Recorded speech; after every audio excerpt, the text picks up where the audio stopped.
I began noticing something in old photographs. Not the grand monuments, not the famous buildings, the backgrounds, the streets, the spaces between things. In images from the late 1700s and early 1800s, cities looked crowded. Markets are full. Streets are dense with people. There is movement, activity, life pressing against the edges of the frame. And then, sometime after 1800, the photographs change. The buildings are still there, the streets are still there, but the people are fewer. The crowds thin. Public spaces that once appeared packed now look strangely empty. Not gradually, not over centuries, within a few decades. I started collecting these images, comparing them, looking at cities across different countries, different continents. The pattern repeated. Dense populations in the late 1700s, sparse populations by the 1850s. It felt like something had shifted, like a switch had been flipped, but I could not find an explanation that accounted for the speed. There is a photograph from Philadelphia, dated around 1850. The street is wide, the buildings are intact. Some are clearly old, built decades or even a century earlier, but the street is nearly empty.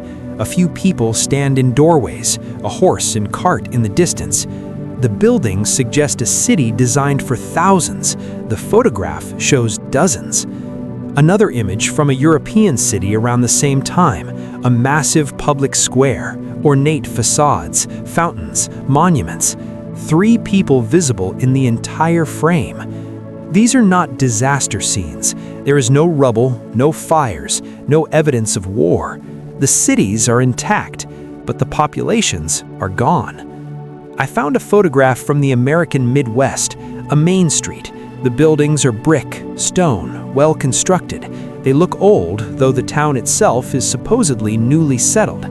6 people in the photograph, all standing still, as if posing. The street could hold hundreds, but it holds 6. I wondered where everyone else was. Then I found the excavation photographs, images from the 1880s and 1890s showing city streets being dug up, workers standing in trenches that go down 10 feet, 15 feet, sometimes more. And at the bottom of these trenches, windows, doorways, ground floors, buildings that had been buried. Not ancient ruins, 19th century structures, some still occupied. The upper floors had become the new ground level. In photograph after photograph, I saw the same thing. Streets raised, lower floors buried, windows below ground. This was not archaeology, this was excavation of recent history. And it was happening everywhere. Boston, New York, London, Paris, cities across Europe and North America, all digging down to expose what had been covered. The timing aligned almost perfectly with the population thinning I had noticed in earlier photographs. Not close, not approximately, almost perfectly. I started looking at the explanations. Historians describe the 19th century as a period of rapid change. Industrialization drew people from rural areas to cities. Migration patterns shifted. Disease epidemics killed millions. Wars displaced populations. All of this is true. All of this is documented. But none of it fully explains what I was seeing in the photographs. Industrialization should have increased urban populations, not decreased them. Cities should have become more crowded, not less. Migration explains movement, but not disappearance. People leave one place and arrive in another. The photographs suggest people leaving everywhere at once. Disease causes death, but it also leaves records, burial records, census data showing population decline. Those records are incomplete or missing entirely. I found census data from several American cities in the early 1800s, populations in the tens of thousands. Then, gaps, years with no data, or data that does not align with previous or subsequent counts. When records resume, the populations are smaller, or the demographics have changed entirely, or the city itself is listed differently, under a new name, with no explanation for the change. It was not just one city, It was a pattern that appeared across regions that had little contact with each other. I started reading about something called the Mudflood. It is a hypothesis, not a mainstream one, not accepted by academic historians, but it is compelling. The hypothesis suggests that in the early 1800s, a series of catastrophic events buried parts of cities under mud, silt, and debris, not everywhere, not at all times, but widespread enough to disrupt civilizations. Proponents point to the photographs I had been studying, the buried buildings, the excavated streets, the sudden changes in population density. They point to the timing, the gaps in records, the architectural inconsistencies. They suggest that the event displaced populations on a massive scale, that survivors were relocated, reorganized, and often had no way to return to their previous lives, that the world rebuilt on top of what had been buried, and that the event itself was either forgotten or deliberately minimized in historical narratives. I do not know if this hypothesis is true, but I understand why people find it emotionally compelling. Because the photographs do show something, the records do have gaps, the architecture does feel wrong, and the absence is too consistent to ignore. I looked at the buildings more closely, not just the buried lower floors, the buildings themselves. Many of the structures built in the early to mid-1800s are enormous, far larger than what would be needed for the populations officially recorded at the time. Asylums that could house 2,000 people in counties with populations of 20,000. Orphanages built for hundreds of children in towns with no record of mass orphaning events. Workhouses, hospitals, civic buildings designed to process and contain far more people than the census data suggests existed. The architecture feels prepared, built in anticipation of something, or built to manage something that had already happened.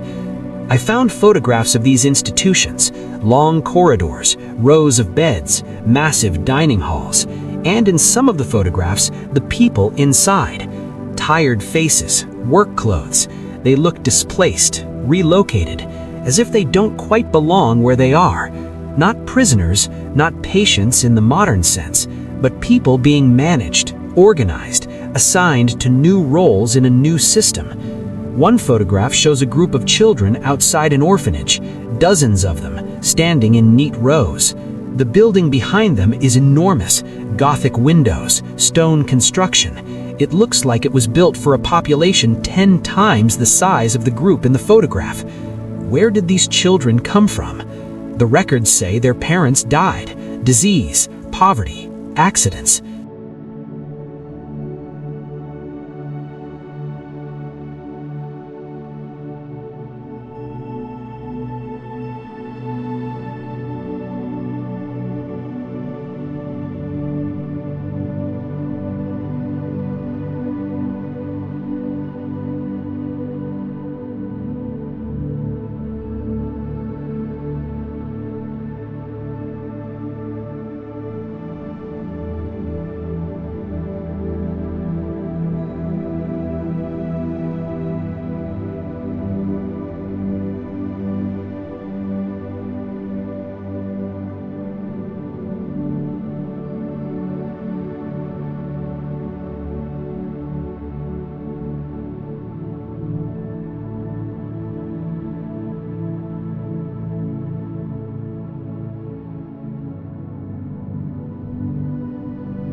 But the numbers do not align. The surge of orphans in the 1820s and 1830s is too sudden, too widespread.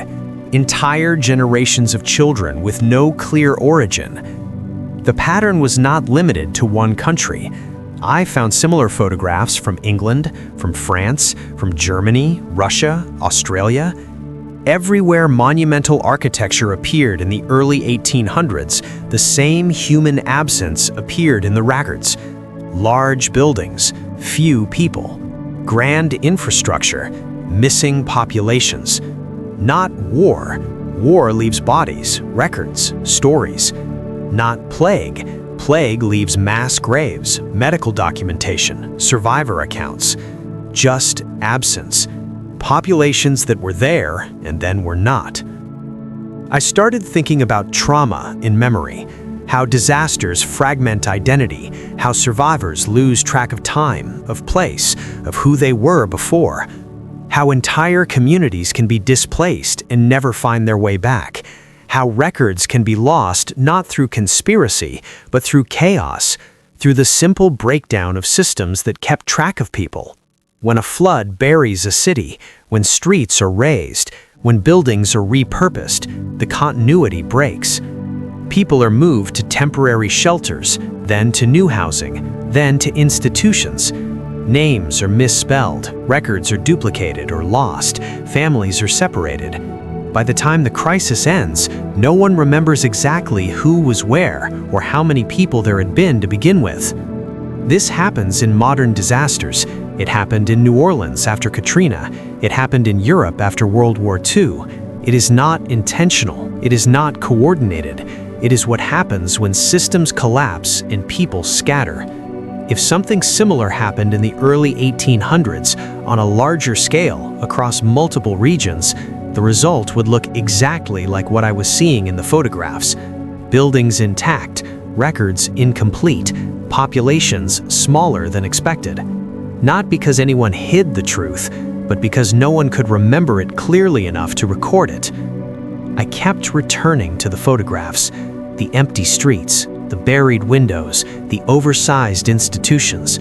The more I looked, the more I noticed how much space there was. Space in the streets, space in the buildings, space in the cities themselves, as if everything had been built from more people than were visible, or as if the people who had once filled that space were simply gone. I do not know what happened. I do not know if the Mudflood hypothesis is correct. I do not know if there was a single event or a series of smaller disruptions that accumulated into something larger, but I know the photographs change. I know the records have gaps. I know the architecture feels disproportionate, and I know that when I stand in front of these images, I feel the weight of something missing, not hidden, just absent. There are questions I cannot answer. Why do the crowds vanish from photographs so suddenly? Why do census records become inconsistent in the same narrow window of years? Why were so many institutions built so quickly with such enormous capacity? Why do buildings from this period have buried lower floors? Why do excavation photographs from the late 1800s show recent structures underground? Why do orphan populations surge in the 1820s and 1830s with no clear explanation? Why do some towns appear in records suddenly with no prior documentation? Why do architectural styles shift so dramatically after 1800, abandoning older methods that had been practiced for centuries? These are not rhetorical questions. They are gaps in the historical record that remain unexplained. Perhaps there are mundane answers. Perhaps the explanations are scattered across different fields of study and simply haven't been connected. Perhaps the pattern I am seeing is coincidence, not evidence. But the pattern is there, and the absence is undeniable. I had shown these photographs to others, asked them what they notice. Some see nothing unusual. Cities change, populations shift, history is messy. Others pause, squint, and ask the same questions I have asked. Where did everyone go? Why does it look so empty? What happened between these two images?